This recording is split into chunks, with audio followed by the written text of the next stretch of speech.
मैं कुछ नए मोबाइल हैंडसेट की जांच करना चाहता हूँ, बेशक नया मॉडल।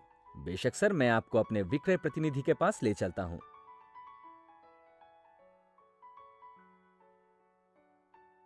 ठीक है, आपको ज्यादा हैंडसेट दिखाने की जरूरत नहीं। कोई बात नहीं सर, इससे आपको चुनने में आसानी होगी। मैं आपको प्रत्येक का विवरण भी दूंगा।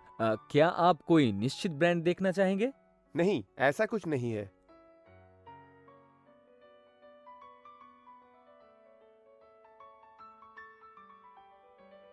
चलिए, अब हम देखते हैं कि ग्राहक केंद्रित क्या होता है। इसका अर्थ केवल अपने ग्राहक को ये अनुभव कराना है कि वे आपके लिए कुछ विशेष हैं, और आप ऐसा निम्न 5 चरणों द्वारा कर सकते हैं। अपने ग्राहकों की बात सुनो। इसका मतलब ये है कि आप अपने ग्राहक से पूछिए कि वे क्या और क्यों सोच रहे हैं। फिर इस पर अपनी प्रतिक्रिया दीजिए। उपयोग किए जाने वाले वाक्यांश। कृपया आप मुझे अपनी समस्या बताइए। मैं जरूर आपकी मदद करूंगा। कोई बात नहीं है सर, आप अपनी शंकाओं को दूर करने के लिए जितनी बार चाहें मुझसे पूछ सकते हैं। आप कितना अच्छा कर रहे हैं, इससे भी अधिक महत्वपूर्ण है कि ग्राहकों से जिस अनुभव की आशा की जा रही है उसमें और वास्तविक अनुभव में क्या अंतर है। ध्यान रहे कि ग्राहकों का वास्तविक अनुभव ही सच्चाई है। उपयोग किए जाने वाले वाक्यांश। मैं आशा करता हूं कि आप हमारी सेवाओं से खुश हैं। क्या इसके अलावा मैं आपकी कुछ और सेवा कर सकता हूं?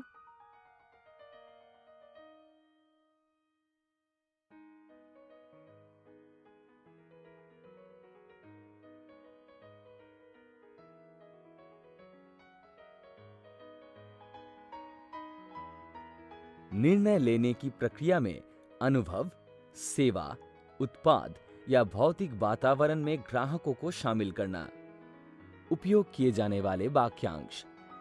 क्या आपको ये प्रक्रिया पसंद आई? क्या आप इसमें कुछ और परिवर्तन चाहते हैं? कृपया आप अपने उत्पाद के बारे में हमें विस्तृत विवरण दीजिए। हम जल्द से जल्द आपके जरूरतों की आपूर्ति करने की कोशिश करेंगे।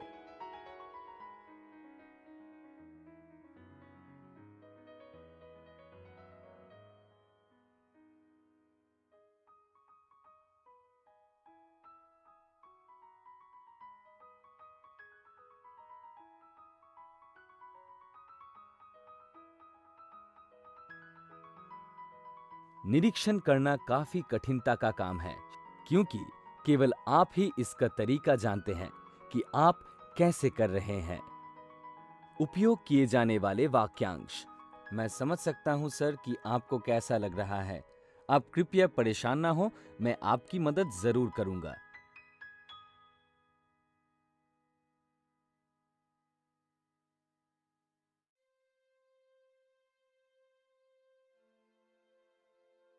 ग्राहक के सभी डेटा की एकीकृत और आसानी से सुलभ होने की जरूरत है। उपयोग किए जाने वाले वाक्यांश। कृपया आप मुझे थोड़ा समय दीजिए ताकि मैं आपके द्वारा दिए गए सारे विवरणों को कंप्यूटर में सेव कर लूं।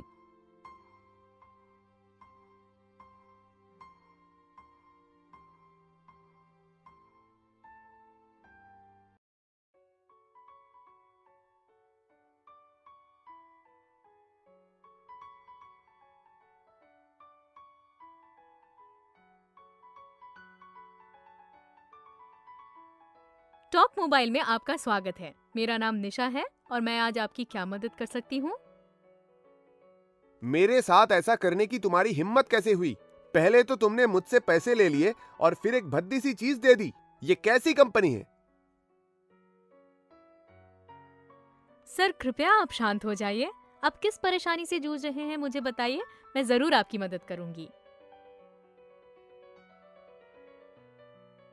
मेरा नाम ईशान मेहरा है और मैंने आपको सैमसंग J7 एज का ऑर्डर दिया था और आप लोगों ने मुझे एज की जगह प्राइम भेजा है। मैंने 50,000 रुपये दिए हैं और आप लोगों ने 16,000 की चीज भेजी है। अब मुझे क्या करना चाहिए, क्या आप बताएंगे जरा? मैं समझ सकती हूँ कि आपको कैसा लग रहा होगा और आपको जो असुविधा हुई है उसके लिए मैं आपसे माफी चाहती हूँ। जो भी हो, आप कृपया परेशान ना हो, हम आपकी मदद जरूर करेंगे सर। आपने जिस मोबाइल के लिए भुगतान किया था, हम उसे 3 दिन के अंदर आपके पास डिलीवर कर रहे हैं। हम पहले डिलीवर किए गए मोबाइल को उसी दिन वापस ले लेंगे, या हम आपका सारा पैसा वापस कर सकते हैं। तो सर, आप क्या करवाना चाहेंगे?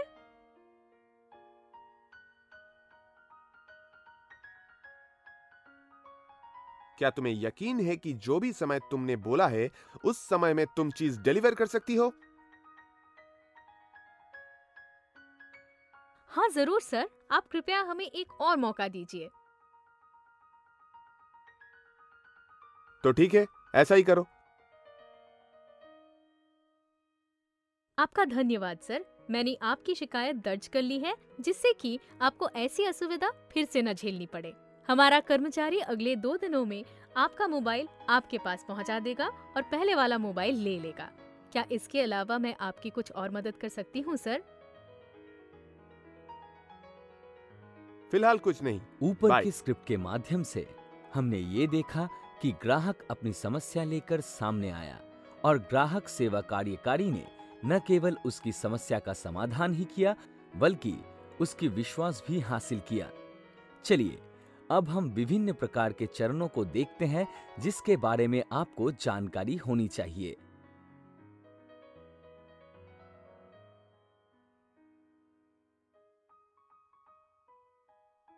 प्रथम चरण, समस्या को स्वीकार करें।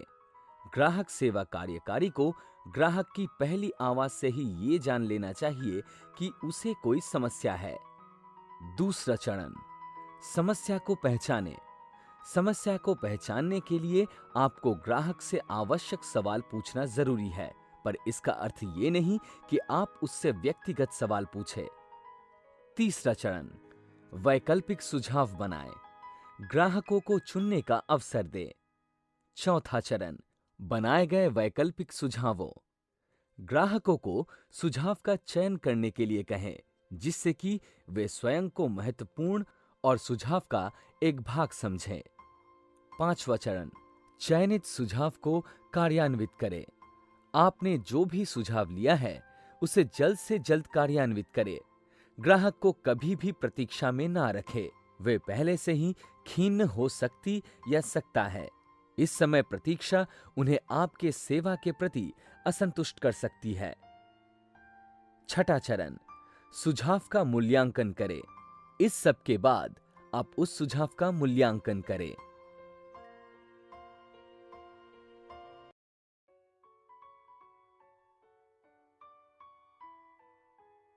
सेलिंग अथवा किसी चीज के विक्रय का अर्थ है कि आप ग्राहक को किसी वस्तु के खरीदने में या कोई सेवा लेने में मदद कर रहे हैं।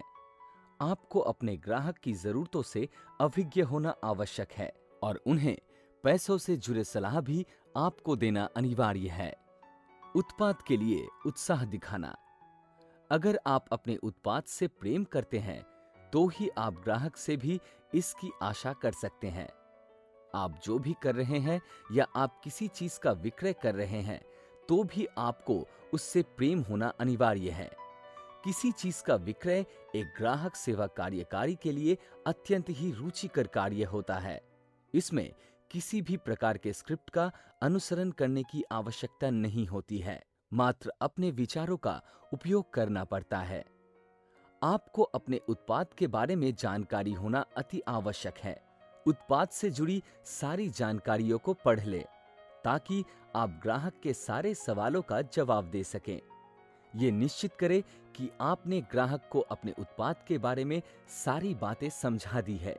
साथ ही साथ आप ग्राहक से भी ये पूछिए कि क्या उसे सब समझ आया है या वो इसके संबंध में कुछ और जानना चाहता है। आप उत्पाद से प्राप्त होने वाले लाभ को हमेशा अधिक रखें और अच्छी क्वालिटी के उत्पाद पर हमेशा ध्यान रखें।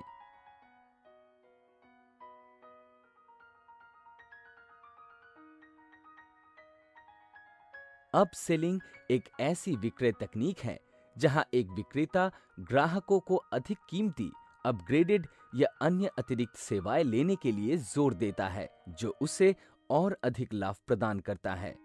पर ऐसा करते समय संस्था को इस बात का ध्यान रखना होता है कि इसके कारण ग्राहक के साथ उसका संबंध कहीं खराब ना हो जाए। अप सेलिंग के कुछ उदाहरण। एक ग्राहक को अधिक रैम और मजबूत हार्ड डिस्क लेने की सलाह देना। वाहन बेचते समय उत्कृष्ट विक्रय करने की कोशिश करना। ग्राहक को हमेशा गाड़ी धोने के लिए व्यापक पैकेज खरीदने की सलाह देना। रेस्टोरेंट के भोजनों में से बड़ा भोजन या उस भोजन पर एक्स्ट्रा चीज लेने की सलाह देना। चलिए अब हम ये कॉल सुनते हैं। क्रॉस सेलिंग एक ऐसी विक्रय तकनीक है जहां ग्राहक को वस्तु से जुड़ी कुछ अन्य सामग्रियों के खरीदने पर जोर दिया जाता है। कुछ अन्य सामग्रियों के विक्रय को हम क्रॉस सेलिंग कहते हैं। उदाहरण देखिए। एक जीवन बीमा कंपनी अपने ग्राहक को गाड़ी अथवा अपने स्वास्थ्य का इंश्योरेंस करवाने के लिए सलाह दे रहा है। एक थोक मोबाइल विक्रेता एक ग्राहक को एक नेटवर्क चुनने या एक कैरियर चुनने के लिए सलाह दे रहा है। एक टीवी ब्रांड अपने ग्राहक को अपने ही अथवा किसी दूसरे ब्रांड का एक होम थिएटर लेने के लिए सलाह दे रहा है। एक लैपटॉप विक्रेता अपने ग्राहक को एक माउस, पेन ड्राइव या अन्य उपकरण खरीदने की सलाह दे रहा है। क्रॉस सेलिंग के निम्न कॉलों को सुनते हैं।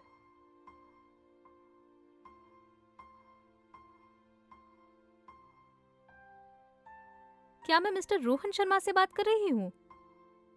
हाँ, गुड मॉर्निंग सर, मैं एबीसी इन्फोकॉम से अनुष्वा बात कर रही हूँ।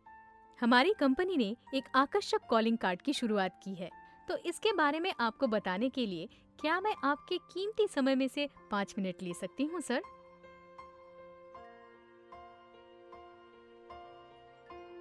हाँ ठीक है। आपका धन्यवाद सर। जैसा कि मैं आपको एक कॉलिंग कार्ड के बारे में बता रही थी कि एबीसी से एबीसी कंपनी की कॉलिंग बिल्कुल फ्री है। इसके अलावा दूसरी कॉल केवल मात्र 45 पैसे प्रति मिनट के दर से होगी। सारी एसटीडी कॉल दर 1 रुपए प्रति मिनट होगी। ये सारी सुविधाएं आपको केवल मात्र 250 रुपए के मासिक शुल्क पर मिलेगी। यही नहीं सर, हमारे पास एक स्कीम चल रही है और इसके तहत आप अगर आज ही कार्ड खरीदते हैं तो इसके साथ साथ आपको कई और अन्य सेवाएं भी मिलेंगी। क्या तुम निश्चित रूप से कह सकती हो कि सारी लोकल कॉल 45 पैसे प्रति मिनट होगी? हाँ सर, 100%। लेकिन मेरे पास तो पहले से ही 2 कनेक्शन मौजूद है, तो तीसरे की जरूरत क्या है? सर, आजकल के समय में तो लोग 4-5 सिम कार्ड रखते हैं और अपनी सुविधा के अनुसार बदल कर इस्तेमाल करते हैं। और ये सिम कार्ड काफी सस्ती है और इसकी कॉल दर भी सस्ती है। आपको यहाँ एक अच्छी डील मिल रही है सर। ठीक है, तो इसके लिए मुझे क्या करना होगा? सर, इसके लिए आपको अपनी राशन कार्ड की या ड्राइविंग लाइसेंस या पैन कार्ड की कॉपी देनी होगी बस, और आपकी 2 फोटो भी चाहिए। ठीक है, सारी चीजें तैयार हैं। आपका धन्यवाद सर। हमारा एजेंट कल आपके पास जाएगा और सारे कागजात लेके आपको सिम कार्ड दे देगा। तो क्या आप ये बता सकते हैं कि किस समय जाने पर आपसे मुलाकात हो पाएगी? ठीक है, आप अपने कार्यकारी को कल सुबह 11 बजे भेज दीजिए। ठीक है सर, आपका धन्यवाद। आपका दिन शुभ हो। आपको भी, आपका दिन भी बेहद सुखद हो। बाय। Bye sir.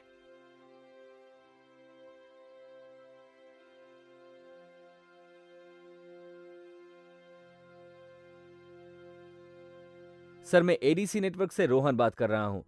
कृपया करके क्या मैं आपका नाम जान सकता हूं? मैं राहुल रॉय बोल रहा हूं। मैं एक माइक्रो सिम कार्य का ऑर्डर देना चाहता हूं। आपका धन्यवाद सर, निश्चित करने के लिए। तो आप एक माइक्रो सिम कार्ड का ऑर्डर देना चाहते हैं? हाँ। ठीक है सर, मैं आपको ये बताना चाहता हूँ कि अभी हम कुछ लकी ग्राहकों को 3 महीने की फ्री डेटा सेवा दे रहे हैं और आपको बधाई हो सर, आप उन लकी ग्राहकों में से एक हो। आपको बस 60 रुपए अधिक देने की जरूरत है। तो क्या आप निश्चित रूप से कह सकते हैं कि मुझे इसके अलावा और कुछ देने की जरूरत नहीं है? हाँ, मुझे पूरा यकीन है सर। ठीक है। आपका धन्यवाद सर। मैं एक बार और कंफर्म कर रहा हूं कि आपने एक माइक्रो सिम कार्ड का ऑर्डर दिया है जिसमें आपको 3 महीने फ्री डेटा मिलेगा। वितरण करने का पता है 105 wing B NPV 1 Raheja estate Mumbai 4,79,000 Maharashtra. सही है।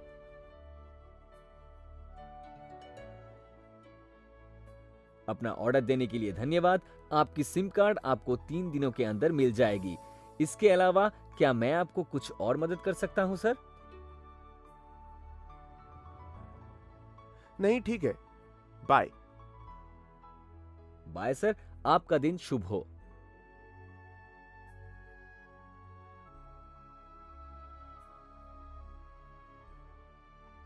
Good morning.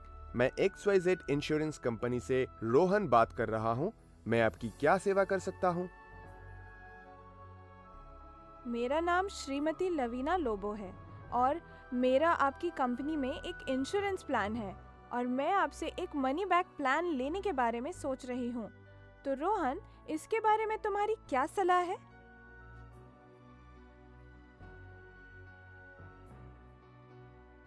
ये तो बहुत अच्छी सोच है मैम।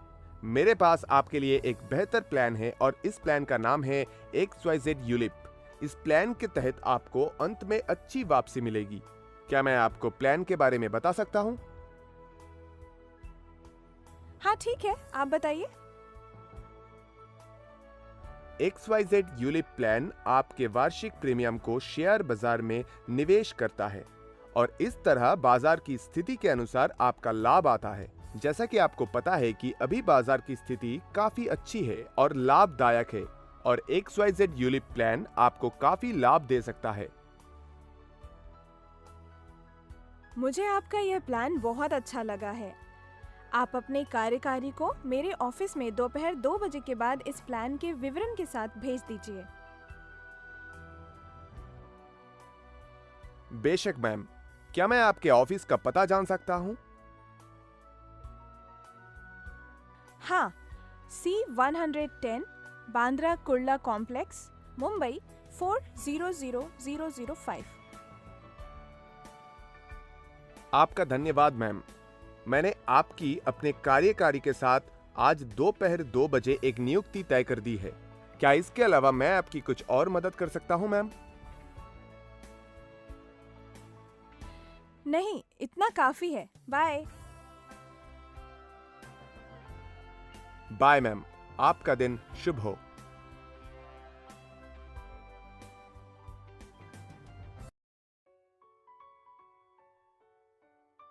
GSM का अर्थ होता है ग्लोबल सिस्टम फॉर मोबाइल्स, अर्थात वैश्विक मोबाइल संचालन प्रणाली, और इस प्रणाली का उपयोग विश्व भर में होता है। GSM नेटवर्क में 5 अलग अलग प्रकार के सेल होते हैं: macro, micro, pico, femto, umbrella. ऐसे सेल की स्थापना साधारण छत की ऊंचाई से थोड़ी अधिक ऊंचाई पर की जाती है। माइक्रो, इस प्रकार के सेल की एंटीना की ऊंचाई साधारण छत की ऊंचाई से कम होती है। ये विशेषकर शहरी क्षेत्रों में प्रयुक्त होते हैं।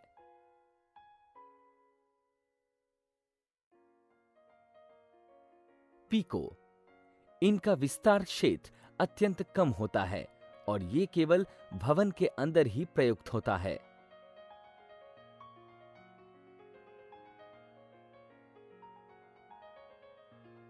फेम्टो, इनकी स्थापना व्यावसायिक परिवेश में एक ब्रॉडबैंड के माध्यम से जोड़कर किया जाता है।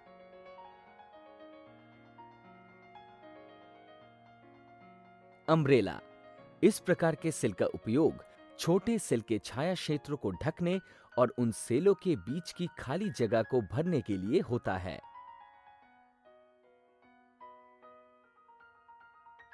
जीएसएम ग्रुप ने अपनी इस प्रणाली के माध्यम से निम्नलिखित सुविधाएं प्रदान करने का लक्ष्य किया था: बेहतर तरंग दक्षता, अंतरराष्ट्रीय रोमिंग, कम कीमत वाले मोबाइल फोन और बेस स्टेशनों की स्थापना, उच्च गुणवत्ता वाली ध्वनि, एकीकृत सेवा डिजिटल नेटवर्क और अन्य टेलीफोन कंपनी की सेवाओं के साथ संपर्क, नई सेवाओं के लिए समर्थन।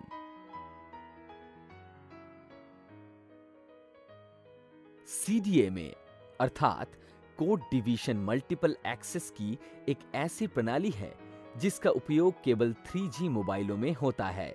व्यवहार की दृष्टि से यह इस क्षेत्र से सारे टेक्नोलॉजी में बेहतर है, विशेषकर तरंग क्षमता के क्षेत्र में।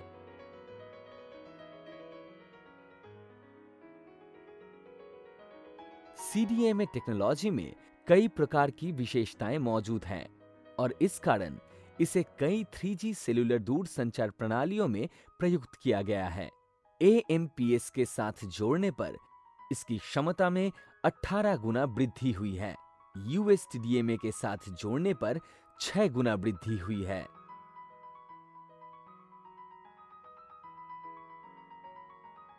टेलीकॉम के क्षेत्र में प्रयोग की जाने वाली कुछ महत्वपूर्ण शब्दावलियां: GPRS general packet radio service, 2G mobile phone और इंटरनेट से निरंतर कनेक्शन के लिए 56 से 114 kbps डेटा दर उपलब्ध कराता है।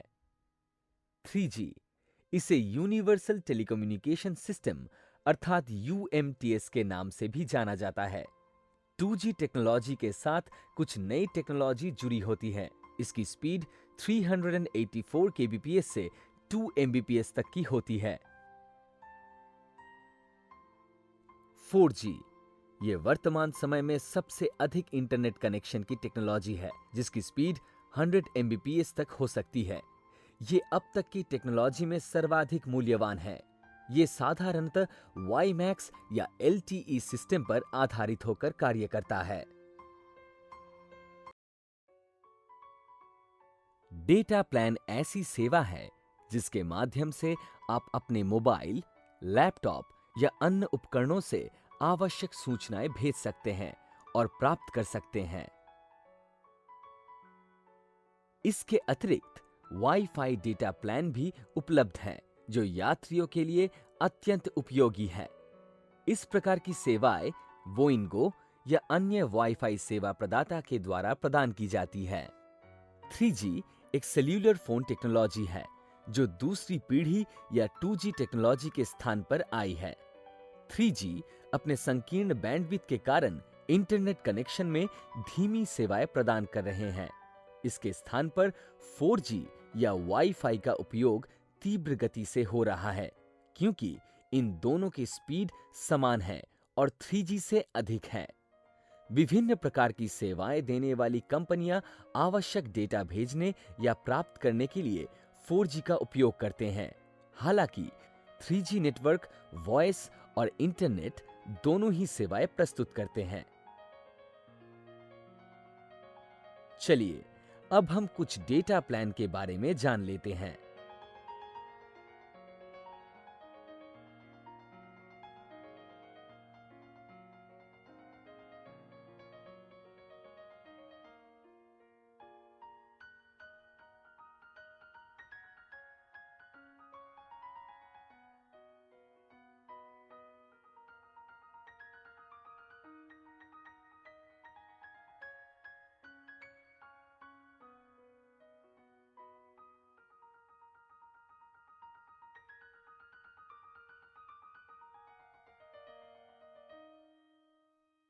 डेटा प्लान मासिक किराए पर आते हैं, जहां कुछ मुफ्त सेवाएं दी जाती हैं और मुफ्त सेवा के बाद उपयोग किए गए डेटा पर शुल्क लागू होता है। 3G डेटा कई प्रकार के टैरिफ प्लान और योजनाओं के साथ आते हैं। ये मासिक किराए पर भी निर्भर करते हैं। इसमें एक निश्चित सीमा तक इंटरनेट के माध्यम से आवश्यक सूचनाओं के आदान प्रदान मुफ्त होते हैं और उसके बाद अगर उन प्लान में डेटा फ्री की सुविधाएं होती है तो ऐसी स्थिति में उसकी स्पीड 2G की तरह हो जाती है।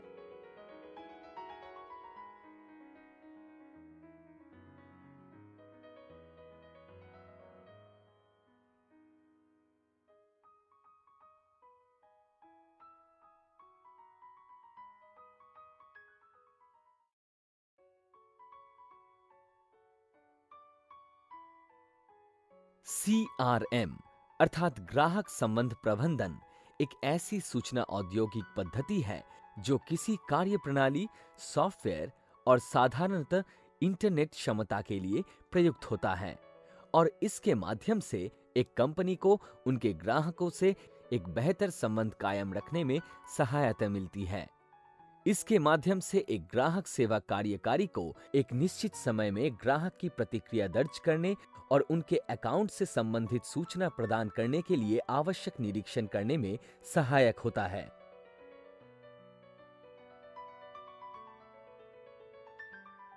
CRM विक्रेता पर निर्भर करता है। हाल ही में मोबाइल CRM एवं open source CRM software module भी लोकप्रिय हो रहा है। मार्केटिंग के लिए CRM system email, search, social media, telephone और डायरेक्ट मेल का ट्रैक रखता है। ग्राहकों द्वारा किए गए अनुरोधों को मैनेज करने, उपयुक्त ग्राहकों की पहचान करने और उन्हें सुविधा प्रदान करने में सहायक होता है। CRM सिस्टम स्वचालित रूप से उपयुक्त समय पर ईमेल या वेब के माध्यम से ग्राहकों के साथ नियुक्ति के लिए परामर्श देता है।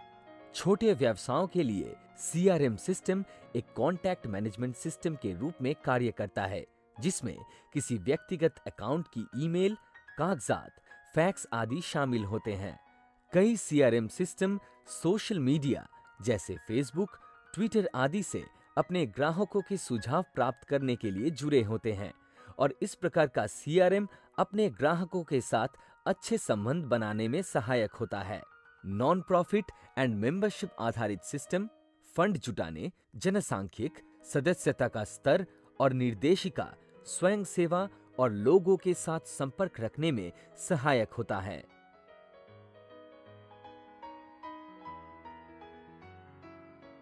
आइए हम देखते हैं कि CRM का होम पेज कैसा दिखता है।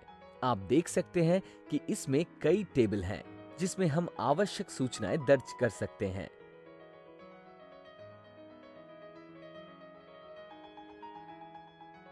CRM अर्थात ग्राहक संबंध प्रबंधन एक ऐसी सूचना औद्योगिक पद्धति है जो किसी कार्य प्रणाली, सॉफ्टवेयर और साधारणतः इंटरनेट क्षमता के लिए प्रयुक्त होता है और इसके माध्यम से एक कंपनी को उनके ग्राहकों से एक बेहतर संबंध कायम रखने में सहायता मिलती है। इसके माध्यम से एक ग्राहक सेवा कार्यकारी को एक निश्चित समय में ग्राहक की प्रतिक्रिया दर्ज करने और उनके अकाउंट से संबंधित सूचना प्रदान करने के लिए आवश्यक निरीक्षण करने में सहायक होता है।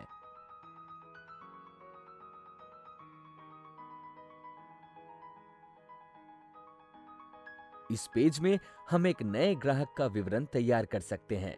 जब एक नया CAF नंबर प्राप्त होता है तो हमें इसका विवरण CRM में दर्ज करना होता है, जो इसके डेटाबेस में सेव हो जाता है। ये क्रिएट कॉन्टैक्ट टैब पर क्लिक करके भी बनाया जा सकता है। इस पेज में हम देख सकते हैं कि KYC अपडेट किया जा रहा है। उपरोक्त डेटा KYC से लिया जा सकता है, जो ग्राहक द्वारा नए कनेक्शन के समय भरा जाता है। यहां ग्राहकों की जानकारी का मूल डेटा दर्ज किया जाता है।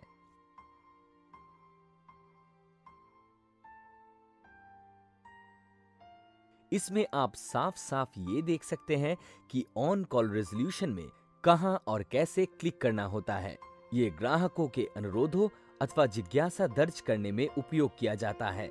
अगर कोई अनुरोध या जिज्ञासा किसी भी अन्य विभाग में ट्रांसफर नहीं की गई है और इसे कॉल के दौरान ही हल कर दिया गया है, तो इस स्थिति में एक यूनिक टिकट नंबर आता है।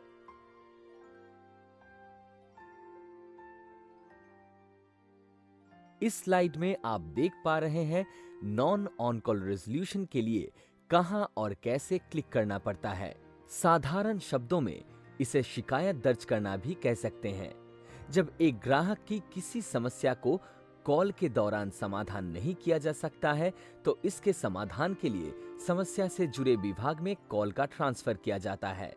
ग्राहक को एक टिकट नंबर भी प्रदान किया जाता है जिसका उपयोग वो भविष्य में NOCR से जुड़े किसी भी समस्या का समाधान पाने के लिए प्रयोग कर सकता है। कॉल सेंटर की सेवा स्तर को उत्तम करने के लिए एक कंपनी ये चीज कर सकती है। प्रत्येक कर्मचारियों को कॉल सेंटर में काम करने के लिए कार्य के प्रति जिज्ञासा, स्थिति के अनुसार ढलना, नम्र तथा गंभीर होना आवश्यक है। अपने आप को सर्वदा अपडेट रखने के लिए कंपनी में आयोजित सभी सेमिनार, ट्रेनिंग और अन्य आवश्यक सम्मेलनों में भाग लेना आवश्यक होता है। आंतरिक गुणवत्ता को बनाए रखने के लिए अनुभवी कर्मियों की नियुक्ति और नए कर्मियों की देखरेख कि वे काम सही ढंग से कर पा रहे हैं या नहीं। वर्तमान नियामक ढांचे के साथ संतोषजनक भुगतान, बीमा और काम का उचित माहौल प्रस्तुत करना।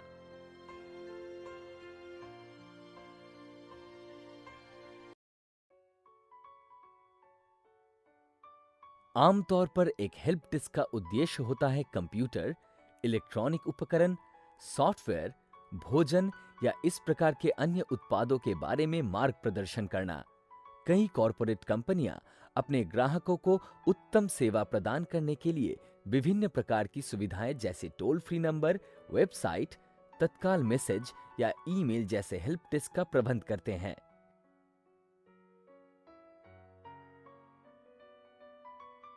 एक हेल्प डेस्क प्रभावी रूप से कई कार्य कर सकता है। ग्राहकों की समस्या का निवारण करने या उनके प्रश्नों का हल करने के लिए यह संपर्क प्रदान करता है। ये ट्रैकिंग सिस्टम जैसे सॉफ्टवेयर के माध्यम से प्राप्त अनुरोधों को नियंत्रित करता है।